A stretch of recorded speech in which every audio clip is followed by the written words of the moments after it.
Di 10K subscriber channel Novel Official, akan adakan giveaway untuk 3 orang pemenang. Jangan lupa untuk selalu komen dan like untuk setiap video. Selamat datang di channel Novel Official. Sebelum mendengarkan novel, Perintah Kaisar Naga, jangan lupa like, share, and subscribe. Kalau tidak kuretakkan jantung kalian. Tanpa lama-lama lagi langsung saja kita masuk di cerita novelnya. Selamat mendengarkan bosku. Bab 356. Tertegun. Dan dengan cepat, memeluk Dev dengan penuh semangat kakak ipar. Kamu memang ipar saya. Jika saudara perempuan, saya berganti pacar di masa depan. Aku tidak akan mengenalinya. Tapi aku hanya akan mengenalimu. Kakak ipar, Eli menatap Evan dengan wajah memerah. Lalu berkata kepada Dev, Dev, jangan beri dia uang. Dia akan membelanjakan uang di mana-mana. Tapi Dev masih berbalik ke Evan 100.000 yuan. Ini membuat Evan sangat bahagia. Kakak ipar, mari kita tinggalkan informasi kontak. Aku akan mengajakmu minum di malam hari. Aku terkenal dengan baik di ibu kota provinsi. Dan ketika kamu menyebut Evan, tidak ada orang yang tidak kenal saya. Evan menambahkan informasi kontak Dev dan berlari dengan penuh semangat. Eli duduk di sofa dengan wajah tak berdaya dan memandang Dev dengan beberapa keluhan. Siapa yang memintamu untuk memberinya uang 100.000 yuan? Itu tidak banyak. Dev tersenyum. Orang ini hanya bermain-main ketika dia mendapatkan uang. Itu sebabnya orang tuaku mengendalikannya dan tidak memberinya uang. Eli menghela nafas. Tetapi kemudian menatap Dev. 100.000 yuan. Aku akan mengembalikannya untukmu. Kuharap orang ini tidak berbicara omong kosong di luar. Eli sekarang khawatir Evan akan bergosip, mengatakan bahwa Dev adalah pacarnya. Jika ini sampai ke telinga Yuki, bagaimana dia bisa melihat Yuki? Itu terlalu memalukan. Tidak perlu membayarnya kembali. 100.000 yuan akan menjadi uangku untuk makan dan istirahat di rumahmu. Aku tidak bisa makan dan tidur di rumahmu tanpa bayaran. Setelah Dev selesai berbicara, dia mengambil sebuah apel dan menggerogotinya. Apakah kamu masih berencana untuk tidur di rumahku? Eli menatap kosong Dev dan melanjutkan, aku baru saja berdiskusi dengan Master Pavilion. Dan aku tidak akan menyerahkanmu ke keluarga Jiang untuk saat ini. Tapi sekarang keluarga Jiang pasti mencari Anda kemana mana Anda. Saya akan mencarikan Anda sebuah hotel kecil untuk tinggal sementara. Dan kemudian, saya akan mencari kesempatan bagi Anda untuk berkenalan dengan Fata itu. Jadi mungkin Anda bisa menjadi diselamatkan. Dev terdiam beberapa saat. Melihat Eli ini telah memikirkan cara untuk menyelamatkannya. Tetapi ini juga sedikit menggerakkan Dev. Saya pikir dengan kekuatan keluarga Jiang, mereka dapat ditemukan di hotel manapun tempat mereka menginap. Lebih baik aman bersamamu, kata Dev dengan senyum datar. Eli memandang Dev dengan tatapan waspada di wajahnya. Kamu tidak berpikir kamu ingin melakukan apapun padaku, kan? Biarkan aku memberitahumu. Aku tidak akan mengecewakan temanku. Jika kamu benar-benar berani menyentuhku, aku akan memberitahu Yuki. Dev tampak tak berdaya. Kamu terlalu banyak berpikir. Aku hanya memiliki Yuki di hatiku. Jadi aku tidak akan melakukan apapun padamu. Jangan khawatir. Kalau begitu kamu bisa tinggal di sofa untuk sementara. Setelah Eli selesai berbicara, dia kembali ke kamarnya. Saatnya berganti pakaian. Di malam hari, Ellie memasak makan malam dan makan bersama Dev. Pada saat ini, Evan datang. Apa yang kamu lakukan di sini lagi? Ellie mengerutkan kening saat melihat Evan. Baunya sangat enak. Evan melihat makanan di atas meja. Dan dia tidak sopan. Dia mengambil mangkuk dan sumpit dan mulai makan. Makan. Apakah teman biasa tinggal bersama di malam hari? Dev dan aku adalah teman biasa. Ellie menatap tajam Evan. Setelah makan, Evan mengatupkan giginya dan berkata kepada Dev, kakak ipar, aku akan mengajakmu bermain-main di malam hari dan membiarkanmu bertemu teman-teman yang mengenalku. Jika ada yang harus kamu lakukan di ibu kota provinsi di masa depan, katakan saja. Dev Ping hendak setuju, tetapi Ellie berkata langsung, tidak. Dia tidak diizinkan pergi kemanapun. Bab 357. Kakak, kamu belum menikah. Kenapa kamu begitu ketat? Harimau betina sepertimu. Hati-hati, tidak ada yang menginginkanmu. Kamu, Evan menjulurkan lidahnya dan berkata, aku akan membunuhmu. Ellie sangat marah, sehingga dia ingin memukul Evan. Tetapi Evan bersembunyi di belakang. Dev, aku akan keluar sebentar. Tidak akan terjadi apa-apa. Dev tahu bahwa Ellie takut. Keluarga Jiang akan menyentuhnya. Melihat Dev bersedia keluar, Ellie tidak menghentikannya. Setelah turun, Dev masuk ke mobil Evan. Sebuah BMW yang kepemilikannya tidak diketahui. Tetapi Evan sangat bersemangat untuk mengendarainya. Dalam perjalanan, Evan menjemput seorang gadis. Tubuh ramping gadis itu terlihat di luar. Pakaiannya sangat terbuka, dan gaunnya sangat mempesona. Pada pandangan pertama, dia tidak terlihat seperti gadis biasa. Setelah gadis itu masuk ke mobil, dia melirik Dev di kursi belakang, mengangkat alisnya dan berkata, pria tampan, siapa namamu? Namaku Lily. Apakah kamu tertarik untuk membahasnya lebih lanjut? Kata Lily sambil meraih tangannya, bergerak ke arah wajah Dev, tapi dihindarkan oleh Dev. Hahaha, dia sangat pemalu. Bukankah dia masih perjaka? Lily terkikik. Jangan main-main. Ini kakak iparku. Evan memelototi gadis itu, lalu mengikuti Dev dengan malu dan berkata, kakak ipar. Lily memang seperti itu. Dia suka untuk bercanda. Jangan khawatir. Dev tersenyum dan bertanya, pacarmu? Evan mengerang, tetapi tidak menjawab pertanyaan Dev dengan jelas. Tetapi ketika Lily mendengarnya, dia segera berhenti melakukannya. Evan, kamu bajingan. Ibuku bukan pacarmu. Dan kamu tidak mampu membayarku. Orang tuamu sangat pelit, dan mereka tidak akan memberimu sepeser pun. Kamu masih ingin mencari pacar. Kata-kata Lily membuat Evan merasa malu. Tetapi dia tidak tahu bagaimana membantahnya. Dev memandang Evan, tersenyum tak berdaya, dan akhirnya tahu mengapa orang tuanya tidak memberinya uang. Segera, Dev dan yang lainnya tiba di bar Phoenix.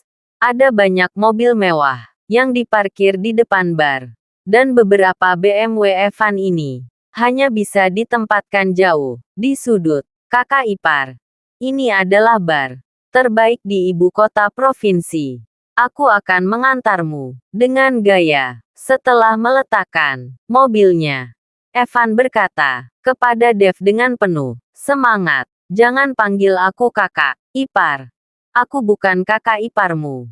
Panggil saja aku kakak Chen. Dev melihat bahwa gaya kuno memanggil setiap saudara ipar terlalu dekat. dan merasa bahwa akan lebih baik baginya untuk mengingatkannya. Masyarakat macam apa ini? Masih sangat feodal. Bukankah kamu ipar saya? Cepat atau lambat, aku hanya ingin berkenalan dengannya terlebih dahulu. Jangan terlalu feodal. Masuklah. Evan tidak peduli dan menyeret Dev ke bar. Evan, apakah kamu datang ke tempat seperti ini untuk bermain setelah kamu mengambil sejumlah uang ketika kamu pergi? Lily bertanya kepada Evan setelah dia memasuki bar dengan ekspresi lucu di wajahnya. Saya tidak mengambil uang, tetapi saudara ipar saya memberikannya. Izinkan saya memberitahu Anda,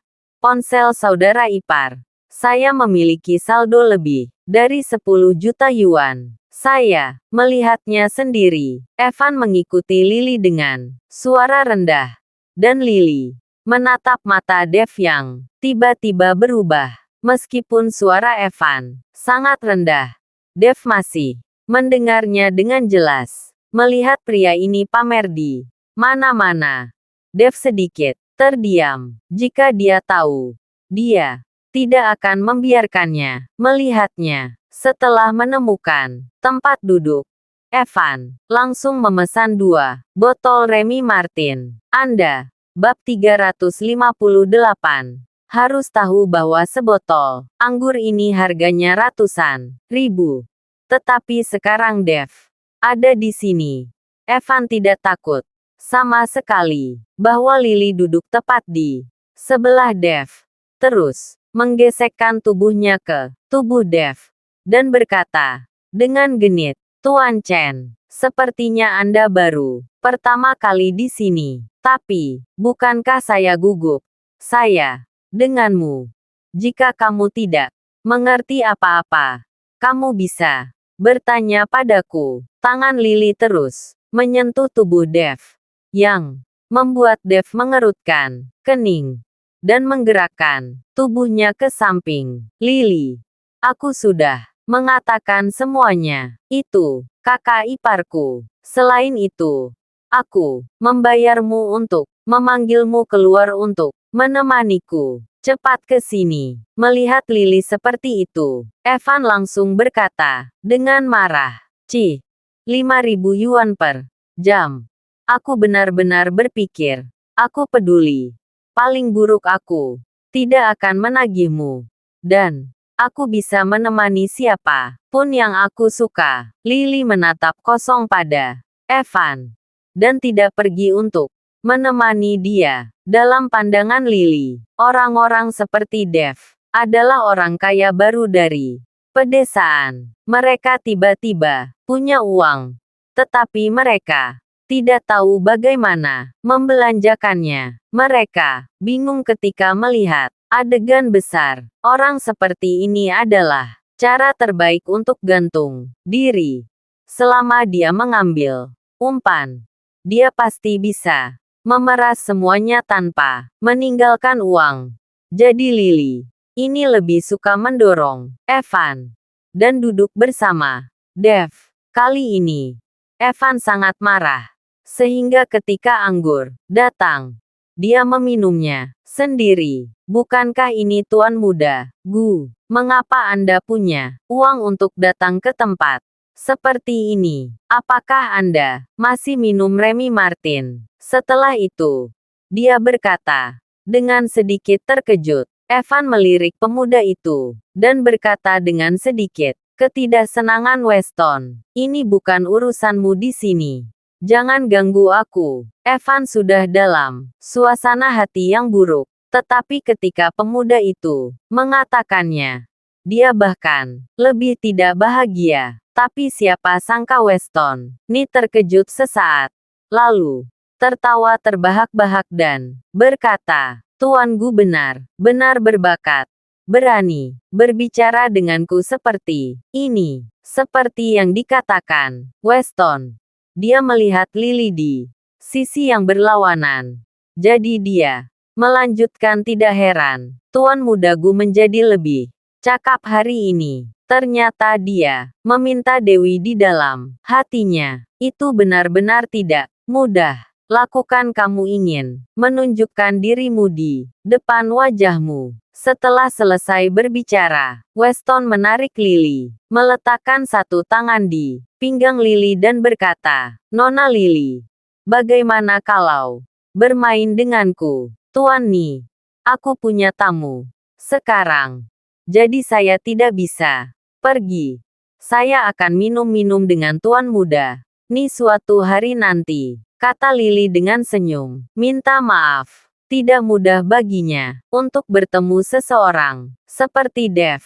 Dan dia tidak bisa melepaskannya dengan mudah. Plak. Tapi siapa yang tahu? Weston menamparkan wajah Lee. Lee sialan.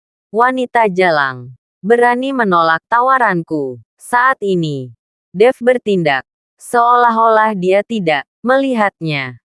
Dev tidak akan datang untuk menyelamatkan kecantikan hanya untuk seorang wanita muda. Dev tidak bisa. Tapi bukan berarti Evan tidak bisa. Lily adalah dewi impiannya. Dan sekarang melihat dewinya dipukuli. Bagaimana Evan bisa menahannya? Weston, kamu sekarang lepaskan Lily. Apa gunanya memukuli seorang wanita? Evan meraih botol itu dan berdiri, berteriak pada Weston. Bang! Begitu Evan selesai berbicara, seorang pengikut di belakang Weston menendang Evan dengan keras. "Nak, apakah ini caramu berbicara dengan Viagra?" Sambil menggertakkan giginya, dia berkata, "Lumpuh. Aku akan membunuhmu." Evan meraih botol anggur dan membantingnya ke kepala Weston. Sekarang saatnya sang pahlawan menyelamatkan kecantikannya. Jadi Evan berusaha sekuat tenaga, hanya ingin membuat kesan yang baik di depan Lily. Tapi siapa yang tahu? Bab 359. Bahwa Evan baru saja mengayunkan botol anggur, dan sebelum mengenai Weston, Weston meraih pergelangan tangannya, meraih botol anggur, dan membantingnya ke arah Evan tanpa ragu sedikit pun. Kali ini, Evan sangat ketakutan sehingga dia berdiri di sana dalam keadaan linglung dan membiarkan Weston memukulnya. Melihat botol wine hendak mengenai kepala Evan, Dev, yang tidak bergerak selama ini, tiba-tiba bangkit, meraih pergelangan tangan Weston, dan dengan sedikit kekuatan, Weston menyeringai kesakitan, dan botol wine di tangannya jatuh ke lantai. Mereka semua keluar untuk minum dan bermain. Tidak ada gunanya bertarung demi seorang wanita penggoda. Dev melepaskan Weston dan melindungi Evan di belakangnya. Bagaimanapun, Evan juga cucu Elias Gu. Dev tidak bisa membiarkannya. Weston melihat pergelangan tangannya yang biru dan berkata dengan marah, "Nak, siapa kamu? Laporkan namamu, Tuan Ni." Orang ini adalah saudara ipar Evan, seorang pemula dari kampung. Lily berkata dengan kejam. Dia menatap Dev dan berkata, kata-kata Dev barusan tentang wanita penggoda benar-benar membuat Lily kesal. Pacar Ellie, Weston tidak bisa menahan diri untuk tidak melihat Dev. Dan kemudian berkata dengan senyum dingin, "Jangan berpikir bahwa Ellie adalah seorang agen. Itu bagus. Dia bukan kentut di depanku. Dia bahkan tidak sebaik pelacur semacam ini." Weston mencubit dagu Lily dengan satu tangan dan berkata kepada Dev dengan jijik. Mata Dev sedikit menyipit. Hawa dingin keluar dari tubuhnya. Dan kemudian dia menendang. Langsung menendang Weston keluar. Ledakan. Tubuh Weston terbang beberapa meter. Dan kemudian membanting meja dengan keras. Menghancurkan meja berkeping-keping. "Ah!" Banyak tamu berteriak. kaget karena perubahan mendadak itu, dan lari ke segala arah. Weston menyeringai dan merangkak, merasa seluruh tubuhnya akan hancur, berantakan, dan menatap Dev dengan marah. Persetan dengannya. Bunuh dia. Beberapa orang yang mengikuti Weston hendak bergerak ketika mereka mendengar sebuah seruan. Sebuah suara menusuk. Datang siapa yang menyebabkan masalah di bar saya? Apakah Anda tahu siapa yang memiliki bar ini? Mendengar suara ini, wajah Weston berubah. Ketakutan secara drastis. Dan orang-orang yang akan bergerak juga bergegas. Kembali ketakutan. Wanita bernama Lily itu semakin ketakutan dan melarikan diri. Dan segera menghilang. Sudah berakhir. Sudah berakhir. Sudah berakhir. Evan juga menjadi pucat dan gemetar kakak ipar. Sudah berakhir. Bar ini adalah wilayah Aula Fata. Jika kamu membuat masalah di sini, Aula Fata pasti tidak akan. Jangan anggap enteng masalah ini. Maafkan aku. Tepat ketika Evan selesai berbicara, dia melihat seorang pria parubaya mengenakan penutup mata dengan hanya satu mata terbuka berjalan mendekat, diikuti oleh selusin penjaga keamanan bar. Melihat orang ini, Evan sangat ketakutan sehingga dia langsung merosot ke kursi. Dan aliran cairan kuning mengalir keluar dari tubuhnya. Melihat Evan seperti itu, Dev terdiam beberapa saat. Dia tidak tahu bagaimana Elias Gu memiliki cucu seperti itu. Kakak naga. Kakak naga. Itu dia. Dia memukulku. Weston berjalan ke arah pria parubaya bermata satu yang gemetaran, mengeluarkan sekotak rokok, Zonghua, dan berkata, dengan nada menyanjung, tampar mulutmu. Pria parubaya bermata satu itu berkata dengan keringat dingin bahkan tanpa melihat ke arah Weston. Segera, seorang penjaga keamanan berjalan dari belakang, mencengkeram kerah Weston, dan menamparnya seperti tamparan. Totalnya ada lebih dari 10 pukulan. Dan seluruh wajah Weston merah dan bab 360.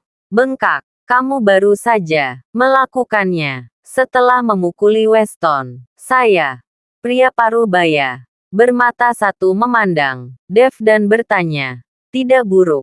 Dev mengangguk. Tampar. Pria parubaya bermata satu itu mendengus lagi. Dan penjaga keamanan berjalan menuju Dev. Begitu dia mengangkat tangannya, Dev mencengkeramnya. Apakah kamu memukuli orang tanpa bertanya tanpa pandang bulu? Melihat Dev berani melawan, pria parubaya bermata satu itu mengerutkan kening. Setiap orang yang membuat masalah dengan saya, naga bermata satu, masing-masing memukul 50 papan. Dan kemudian bertanya, mengapa? Apakah Anda mencoba melanggar peraturan saya? Saya mendengar bahwa orang-orang di Aula Fata heroik dan berani. Dan kepala Aula bahkan disebut bodhisattva yang hidup. Apakah itu yang Anda lakukan? Dev mulai merasa jijik dengan Aula Fata saat ini. Pada awalnya, Eli mengatakan bahwa dia memiliki kesan yang baik tentang Aula Fata ini, terutama Master Aula Fata, yang sangat dikagumi oleh Dev. Tetapi sekarang, tampaknya itu semua hanya kabar angin. Giliranmu untuk menilai seperti apa aku di Aula Fata. Kamu akan menamparkan mulutmu sendiri 10 kali. Naga bermata satu mendengus dingin. Bagaimana jika aku tidak mau? Dev mencibir. Jika kamu tidak melakukannya sendiri, maka aku akan membantumu, kata naga bermata satu, dan menamparkan Dev dengan tamparan. Kecepatan naga bermata satu sangat cepat sehingga semua orang di sekitar Dev berkeringat dingin. Jika dia memenangkan undian, mulut Dev akan penuh dengan gigi, dan dia tidak akan bisa menahannya. Melihat naga bermata satu bergerak, Dev mengangkat sudut mulutnya dan meraih pergelangan tangan naga bermata satu. Segera setelah dia mengulurkan tangannya, aku suka bernalar. Mengapa kamu bersikeras melakukannya? Naga bermata satu mencoba melepaskan tangannya dari Dev, tetapi ternyata tidak peduli seberapa keras dia mencoba, dia tidak bisa melepaskan diri dari belenggu Dev. Nak, apakah kamu tahu konsekuensi bertarung denganku? Naga bermata satu berkata dengan marah. Di depan begitu banyak orang, dia ditahan oleh seorang pemuda biasa-biasa saja. Bagaimana mungkin naga bermata satu tidak marah? Kamu yang pertama melakukannya. Bagaimana kamu masih masuk akal? Kata Dev tak berdaya. Pantat ibumu. Tangan naga bermata satu yang lain tiba-tiba mengepal dan mengayun ke arah Dev.